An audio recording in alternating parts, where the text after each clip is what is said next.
ადამიანი, რომელიც შემოდის ძალიან რეალური მიზნებით, ძლიერი მიზიდულობით და ცხოვრების შეცვლის პოტენციალით. სიყვარული იწყება ძალიან მარტივად, თითქოს პატარა ნაბიჯებით. შემდეგ ჩნდება ძალიან ძლიერი, თავდაჯერებული ენერგია. ეს ადამიანი იქნება ქარიზმატული, პირდაპირი და აქტიური ურთიერთობაში, ინიციატივის მქონე. იქნება სტაბილური, ჩამოყალიბებული ადამიანი, ფინანსურად და ცხოვრებით მყარი პიროვნება, ვისაც შეუძლია გრძელვადიანი ურთიერთობა. ეს კავშირი შეიძლება ძალიან მაგნიტური იყოს, მაგრამ ასევე გამოცდაც. ეს კავშირი იქნება კარმული სარკე, გაჩვენებთ იმას, რაც თქვენთვის სამართლიანი და სწორი უნდა იყოს სიყვარულში. ეს იქნება კავშირი, რომელიც თქვენში რაღაცას ძირეულად შეცვლის.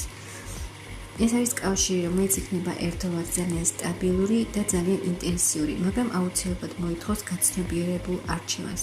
სიყვარული მოდის როგორც გარდატეხა, რომელიც თქვენში ძველ წარმოდგენებს ცვლის და ახალ ეტაპს გაწყვეტინებთ.